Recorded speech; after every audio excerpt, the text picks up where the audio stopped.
कि मोदी के नाम पर ये लोग जीत जाते हैं। माता बहन सड़क पर निकलती नहीं थी। आर्मी, स्कूल, लाइन, स्वास्थ्य, बिजली। मोदी जी ने क्या किया है यहाँ के युवाओं के लिए? रोजगार के मुद्दे पे लोग कुछ नहीं बोलते हैं। नमस्कार, प्रणाम। हम हैं नेहा निहारिका यानी कि आपकी भाभी जी, और आज हम फिर से निकल गए हैं एक बार मैदान में। और ये सारा वातावरण देख के और मेरा अंदाज देख के आज तो आप समझ ही गए होंगे कि हम कहाँ पे हैं। जी हाँ, हम हैं बहुत ही सुंदर लोकसभा क्षेत्र में, मधुबनी में। जी हाँ, सुंदर लोकसभा क्षेत्र इसलिए कह रहे हैं क्योंकि यहाँ पे जहां भी देखिए ना, चारों तरफ मधुबनी पेंटिंग यानी कि मिथिला पेंटिंग की सुंदरता आपको दिख जाएगी। यहाँ पे विद्यापति के जो तराने हैं वो आपको सुनने को मिल जाएंगी, उनकी कविताएं सुनने को मिल जाएगी। और इतना सुंदर ये शहर है ना कि जहां देखिए वहां पे सुंदरता ही दिखती है। लेकिन भाई आज हम लोग आए हैं राजनीतिक बात करने के लिए, है ना, लोकसभा इलेक्शन की जांच करने के लिए कि भैया काम कितना हुआ है ना। यहाँ पे अशोक यादव जो हैं 5 साल में कितना काम किए। अब अशोक यादव का एक खास बात ये भी है कि उनके जो पिताजी हैं हुकुमदेव, तो वो यहाँ पर सबसे ज्यादा बार यानी कि 5 बार सांसद रह चुके हैं। अब उन्हीं के बेटे को जीत मिली थी 2019 में, और फिर से उन्हीं पे एनडीए ने भरोसा जताया है, बीजेपी ने उन्हीं पे भरोसा जताया है, तो भैया कुछ सोच ही के भरोसा जताया होगा। लेकिन दूसरी तरफ जो है वो अली अशरफ फातिमी है ना, और दूसरी तरफ महागठबंधन की तरफ से उनको टिकट मिला हुआ है, तो उनकी भी अपनी एक जवाबदेही है भाई महागठबंधन की तरफ से, क्योंकि जीतने का तो सब पे दबाव है। तो हम सोचे ना कि जरा घूमना ही है मधुबनी, जानना ही है कि लोग जो है वो क्या सोच रहे हैं, क्या कर रहे हैं और क्या राजनीतिक माहौल बना रहे हैं। तो यहाँ की सभ्यता, यहाँ की संस्कृति से शुरुआत की जाए, और यहीं से शुरुआत करते हैं ना, यहीं से बतियाते हुए दीदी से, और उसके बाद यहाँ से अपनी यात्रा को आगे बढ़ाएंगे और पूरा मधुबनी घुमाएंगे। दीदी बताइए कि पेंटिंग कब से बना रही हैं? हम ना जब से मेरा शादी हुआ है। हाँ। मेरा नाम संगीता देवी है। हाँ। और मैं जितवारपुर गांव से हूँ। हाँ। जो कलाग्राम घोषित है। हाँ। और जब मैं यहाँ आई, मेरा दरभंगा डिस्ट्रिक्ट मायके है। हाँ। तो मुझे बहुत शौक हुआ पेंटिंग देख के। हाँ। तो मैं इतना घूंघट में थी कि मैं कुछ कर नहीं पाती थी। हाँ। अब किसी से बोलेंगे नहीं तो सीखेंगे कैसे? बिल्कुल बिल्कुल। तो मुझे अंदर में शौक था, लेकिन मैं कर नहीं पाती थी। हाँ। अच्छा, सरकार की तरफ से मधुबनी पेंटिंग का क्या भविष्य दिखता है? सरकार की तरफ से सहायता मिलती है कि कुछ भी नहीं? कुछ भी नहीं? कुछ भी नहीं मिला अभी तक, कुछ भी नहीं मिला। कुछ भी नहीं? कोई मरीज जानने के लिए सिर्फ पेंटिंग में, सिर्फ सरकारी को नजर नहीं आता है। हाँ। सिर्फ पेंटिंग के बारे में कि महिला सब दिन भर अपना यहाँ टाइम गुजारती है। महिला सब घर में बाल बच्चा हो, सबको कर उड़ के, सास हो ससुर सबको कर उड़ के आती है, तब मैंने तुम लोग करते, फिर भी हम लोग को कुछ नहीं मिलता है। अच्छा ये बताइए दीदी कि अभी जो है लोकसभा इलेक्शन आ रहा है ना, महिलाओं के बारे में बहुत सारा बात किया जाता है। ऐसे में ही होता है महिला के लिए। हाँ। आगे कुछ नहीं होता है। नीतीश कुमार ने महिलाओं के लिए कुछ किया है कि नहीं किया है? क्योंकि पीछे जब देखिए हम यहाँ जब प्रवेश किए तो यहाँ पे जीविका लिखा हुआ है, तो जीविका की तरफ से आपको सहायता मिलती है? हाँ, जीविका की तरफ से मिलती है। जीविका तो मुख्यमंत्री का ही है। तो कहाँ मिलता है? वो तो मिलता ही है। मगर हम लोग जीविका में कौन है? जब तक हम है तब तक जीविका है। जब तक महिला सब है तभी तक जीविका है, तभी तक सर है। सिर्फ महिलाएं साथ सर सब भी है। हम लोग नहीं रहेंगे ना तो जीविका भी नहीं रहेगी। हाँ, बिल्कुल बिल्कुल, महिलाओं से जीविका है और जीविका से महिलाएं हैं, है ना। तो भाई यात्रा तो हमारी शुरू हो गई है मधुबनी पेंटिंग से, मिथिला पेंटिंग से। तो चलिए बारी है आपको मधुबनी दिखाने की और मधुबनी को घुमाने की। तो चलिए शुरू कर। चाचा जी बताइए कि नरेंद्र मोदी पर आप बहुत कुछ बोल रहे थे, है ना, अब बहुत पुराना समय का बात कर रहे थे, तो क्या बात था वो? नरेंद्र मोदी अभी के समय में सही या गलत? नरेंद्र मोदी जी अभी के समय में बहुत ही उपयुक्त प्रधानमंत्री हैं। देश के हित में बहुत ही अच्छी बात किए हैं, जैसे 370 को हटाना, राम मंदिर को बनाना। अगर मोदी नहीं तो ये सब संभव नहीं था। इसीलिए आज की वर्तमान परिस्थिति को देखते हुए अभी इनको 5 साल नितांत आवश्यक है, इनको प्रधानमंत्री। कितनी सहायता मिल रही है राष्ट्रीय स्तर पर? क्या भविष्य आपको नजर आता है देश का? राष्ट्रीय स्तर पर हम लोग को अच्छा भविष्य में आ रहा है। क्यों? तो राष्ट्रीय स्तर पर हम लोग को शुरू से काम करते आया, स्टेट में नहीं हुआ, लेकिन राष्ट्रीय में हम लोग को सब दिन काम होता है। राष्ट्रीय स्तर पर मतलब देश मजबूत हो रहा है। अटल बिहारी वाजपेयी जी भी हमको बेचारे मर गए, स्वर्ग में है। बेटा जी बेटा ही नहीं, लेकिन वो चले गए, सारी बात सुन रहे हैं। लेकिन कह रहा था कि बेटा तुम एक दिन तुम बहुत बड़ा कलाकार बनोगे। पिट्ठी ठोक के हमको बोले थे। आज मोदी सरकार आया है, अभी तक मुलाकात भी नहीं है, मिले भी नहीं है, न बातचीत हुई है। लेकिन वाजपेयी साहब सबसे बातचीत होता था। हमको अटल बिहारी वाजपेयी जी मतलब एकदम जैसा व्यक्तित्व उनका बताया जाता है वैसे ही सही में उतने सुंदर व्यक्तित्व के धनी थे, है ना। देखिए मधुबनी के काली माता मंदिर के सामने जो तालाब है, गंगा सागर पोखरी है, वहाँ पे हम बैठे हुए हैं। चाय पीने के लिए जो है वो यहाँ आए हैं, तो लोगों को उससे बात हो रही थी, तो लोग बताए कि भैया हम लोग रोज सुबह सुबह उठ के लगा देते हैं, आपका जो है चैनल लगा देते हैं, देखना शुरू कर देते हैं। तो हम वही सोचे कि भाई जरा लोगों से पूछा जाए, लोगों से बतियाया जाए कि भैया राजनीतिक खबर तो खूब हम दिखाते हैं ना, देश दुनिया का खबर भी खूब दिखाते हैं। अब लोकसभा चुनाव आ गया, आपके मधुबनी में कितना काम हुआ है? मधुबनी में तो बहुत काम नहीं हो पाया है जिस हिसाब से होना चाहिए, क्योंकि हम लोग मिथिला का वासी हैं और मिथिला में जो विकास होना चाहिए, जो हमारा मतलब पान है, मखान है, मिथिला पेंटिंग है, विश्वविख्यात है, उस स्तर पर नहीं हुआ। चाचा जी हमारे बगल में, चाचा जी जो है बहुत सारा शासन देखे होंगे, बहुत सारे लोगों को देखे होंगे। चाचा जी ये बताइए कि हुकुमदेव नारायण हमको लगता है सबसे ज्यादा बार यहाँ से सांसद बने हैं, नहीं? और उन्हीं के बेटा अभी चुनाव लड़ रहे बीजेपी की तरफ। बीजेपी के नाम पर ये लोग जीत जाते हैं। अशोक यादव है, ये सब कोई काम का आदमी नहीं है। अशोक यादव कोई काम के नहीं है, कोई काम का नहीं है, लेकिन चूंकि मोदी के नाम पर ये लोग जीत जाते हैं और फिर जीत जाएंगे ही, उम्मीद है। लेकिन काम ही कुछ नहीं करता। जो अली अशरफ है होते हुए कोई काम नहीं करता। ये जो दूसरे तरफ महागठबंधन में थे, इनको मौका दे दीजिए। हम लोग एक सिद्धांत बनाए हुए हैं, देंगे तो झक मार के उन्हीं को, मोदी को। सिद्धांत वाली लड़ाई है, सिद्धांत वाली लड़ाई है। दूसरी बात हिंदुत्व के नाम पर जो है हम लोग देंगे। अच्छा देखिए बात तो अशोक यादव कोई काम नहीं करता, काम नहीं करते। एक भैया है, देखिए सबसे पहले यही हमको याद किए थे, बोले कि रुक जाइए हम लोग प्रोग्राम देखते हैं। भैया देखते हैं, बताइए क्या क्या देखते हैं? हम तो देखे, हम लोग झंझारपुर लोकसभा में है घर मेरा, हमारे मुख्यमंत्री जी का जो काम है, वाल्मीकि स्कूल, लाइन, स्वास्थ्य, बिजली सब चकाचक है। मुख्यमंत्री जी के काम से हम लोग खुश हैं। इसीलिए रामप्रीत पासवान जी को हम लोग वोट देने जा रहे हैं। मंडल जी को लोकसभा में जिताएंगे हम लोग झंझारपुर क्षेत्र। अच्छा झंझारपुर से। हम लोग काम तो लेकिन यहाँ करते हैं भैया। हम लोग का टाउन से सटा हुआ गाँव है, मगरौनी पंचायत मेरा घर है। झंझारपुर विधानसभा पर लोकसभा पढ़ते हैं हम लोग उन्हीं को वोट देंगे, मंडल जी को। तो उनसे आप खुश हैं? जी। अच्छा यहाँ पे मधुबनी में व्यवस्था कैसी है?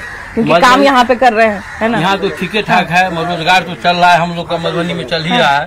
कोई तरह की दिक्कत नहीं है यहाँ सब। ये भैया ये बताइए कि मधुबनी 10 साल में कितना बदला? बहुत बदला है, बहुत बदला है। नीतीश कुमार और नरेंद्र मोदी जी के कारण में जितना भी गरीबी आदमी है अनाज खाता है, बिजली मिला है, पानी मिला है, अनाज मिलता है 5 किलो अंत्योदय योजना बहुत मिलता है, वही से गरीब आदमी से जीता है। और आयुष्मान कार्ड सब कुछ है। हाँ, मोदी जी की कृपा से हम लोग 1.5 लाख के इलाज करवाए, फ्री में करवाए हैं। हाँ, तो बहुत लोग बोल रहे हैं कि कार्ड बनने से क्या होता है, इलाज नहीं होता। इलाज नहीं होता गलत। गलत बैठी करता है। आप करवाए हैं? हम करवाए हैं। वाह, तब तो कहा जा सकता है भाई। हम लोग कितने हैं तो मधुबनी में अशोक यादव जी 4 लाख वोट से जीतबे करेंगे। 4 लाख प्लस 4 लाख। नाराज जो इतना लोग नजर आ रहे हैं, वोट नहीं काटेंगे? नहीं, कितना काटेंगे? हम लोग पिछले साल से 5 लाख से 1.5 लाख वोट काट लीजिए, 3 लाख वोट से जीतेंगे। जीतेंगे तो जीतेंगे, पूरा एकदम जोर हटाव किए हुए हैं, पूरे जोर हम लोग। अच्छा ये बताइए कि और क्या क्या यहाँ होना चाहिए? विकास के काम होना चाहिए। फिर भी मोदी जी के विकास का इतना है, विकास धारा मोदी जी है। हम लोग मोदी जी के नाम पर वोटिंग होना चाहिए, लेकिन और होगा, है? और होगा, 5 साल और रहेगा ना मोदी जी, और जैसे भी देखिए आने वाले समय में क्या होगा नहीं होगा ये तो खैर आने वाला समय बताएगा, लेकिन हम लोग अभी की बात कर रहे हैं ना कि अभी क्या चीजें होंगी, अभी क्या चीजें जो है वो बदलनी चाहिए, है ना। चलिए हम लोग आगे बढ़ते हैं और लोगों से बतियाएंगे कि इस बार जो है वो बड़ा शोर चल रहा है ना, विपक्ष की तरफ से भी और सत्ता पक्ष की तरफ से। किसके शोर में दम है?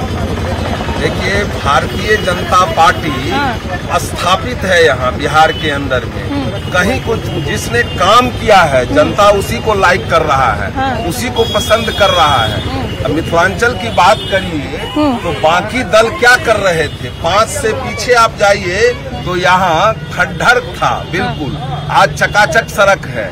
आज दरभंगा से 4 लाइन हो गया जयनगर तक, जो 2 लाइन था उसको 4 लाइन हो गया। उच्चैठ भगवती स्थान से उग्र तारा को एक शक्तिपीठ से दूसरे शक्तिपीठ का जो 4 लाइन सड़क पास हो, काम में हाथ लग गया है। इधर मधेपुर में चले जाइए तो एशिया का सबसे बड़ा ब्रिज बन रहा है। मखाना को जी टैग यहाँ दिलाने का काम हुआ। अष्टम सूची में मैथिली आ गया।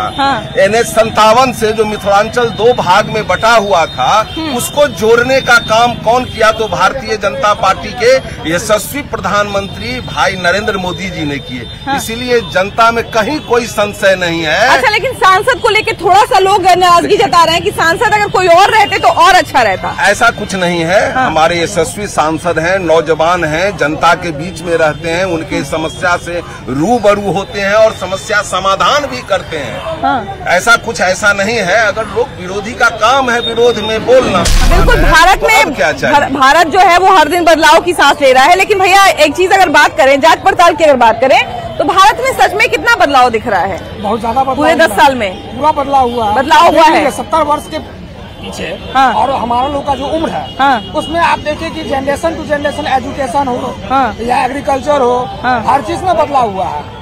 सड़क में हो, शिक्षा में हो, आप देख लीजिए संस्कार में हो, यह भी आपको मिलने को मिला होगा। आप सभी जगह आप बिहार में आप करती हैं। बिल्कुल बिल्कुल, हाँ बिल्कुल। व्यावहारिकता जो है सो पहले का जो था और वो अभी का जो देख लीजिए, जनरेशन टू जनरेशन छोटे बच्चे भी आप बड़े को मान रहे हैं। नहीं तो अभी आप मतलब ये तो नहीं ना कहना चाहते हैं कि पहले लाठी डंडा चलाना सिखाया जाता था, पढ़ना लिखना सिखाया जाता है, पूजा पाठ करना सिखाया जाता है? सबसे पहले मैं आपको मिथिला की धरती मधुबनी के पवित्र भूमि सीता मैया जनक नंदी के धरती पे आपके चैनल को और आपको भाभी जी को हार्दिक अभिनंदन और स्वागत करते हैं। आज मधुबनी रेलवे स्टेशन पर आपने जो अपने चैनल के माध्यम से हम लोग से पूछने का काम किया है तो मैं आपको बता देना चाहता हूं कि 2014 से पहले और 2014 के बाद देखिए आज सड़क की व्यवस्था आज पूरे बिहार में पूरे जगह हर जगह सड़क बन रही है। लोगों को 24 घंटा बिजली की व्यवस्था रहती है। आज एनडीए गठबंधन की जो सरकार है नीतीश के साथ, उस सरकार में अब लोगों को हर तरह की सुविधा मिल रही है। कि कितना बदलाव हुआ है, कितना चीज हुआ है। लेकिन एक इल्जाम जो बार बार लगता है नरेंद्र मोदी पर विपक्ष के तरफ से कि नरेंद्र मोदी जो है वो तानाशाही हो गए हैं, हिटलर शाही कर रहे हैं, संविधान खतरे में पड़ गया है, लोकतंत्र खतरे में पड़ गया है। ये सब बात क्यों करते हैं? जिनके सोच में ये चीज है जो मोदी जी तानाशाही कर रहे हैं तो मैं उनको एक चीज कहना चाहूंगा, वो ग्राउंड पर उतर कर देखें जो मोदी जी ने क्या किया है यहाँ के युवाओं के लिए, भारत के युवाओं के लिए क्या कूटनीति तैयार किया है फॉरेन कंट्रियों के साथ, वहाँ फॉरेन से कितना बिजनेस लेकर आए हैं वो। इन सब ग्राउंड लेवल पर आकर वो देखें तब बताएं जो गलत कर रहे हैं या सही कर रहे हैं। अच्छा, हिटलर शाही का मतलब ही ऐसा होता है भैया जहाँ पर आदमी खुल के कुछ बोल नहीं सकता है, खुल के कुछ कर नहीं सकता है। क्या सही में भारत में भी ऐसा व्यवस्था है कि आदमी खुल के कुछ बोल नहीं पाएगा, खुल के कुछ कर नहीं पाएगा? क्यों नहीं बोल सकता? हाँ, बोल सकता है। बोलने की हिम्मत है अभी, लेकिन बहुत लोग कहते हैं कि ऐसा भारत का माहौल हो गया है कि जरा सा कोई बोलेगा तो उस पर केस हो जाएगा। बहुत कुछ बोलते हैं, ऑन द स्पॉट आके बात करें। हाँ, नहीं तो इसीलिए तो डायरेक्ट आपसे पूछ रहे हैं, ऑन द स्पॉट आकर बात करें। हम इसीलिए तो आपसे पूछ रहे हैं। बहुत कुछ बोलते हैं लोग, बोलने वालों को जो मन में आता है वो बोलते हैं। अगर करने की हिम्मत है किसी में तो वो ऑन द स्पॉट आकर दिखाए, हम करके दिखाए, फिर मानूंगा कि हाँ करते हैं, है ना? बस। अच्छा, ये बताइए कि अभी जो है वो युवा नेता जो है तेजस्वी यादव, तो वो काफी प्रचार कर रहे हैं कि हम बिहार को एकदम बदल के रख देंगे, बिहार में एकदम कहा जाए कि नया बिहार बना देंगे। तो उनके वादे पे कितना यकीन है? बोलने वाले बहुत कुछ बोलते हैं, सिर्फ एक छोटा सा लाइन बोलूंगा। नहीं भैया अभी बड़े मूड में करके दिखाए तो मानूंगा। हाँ, सही बात है, सही बात। हाँ भैया, हाँ क्या बोल रहे हैं? मैं बोलूँ मौका दीजिएगा तब ना वो करेंगे।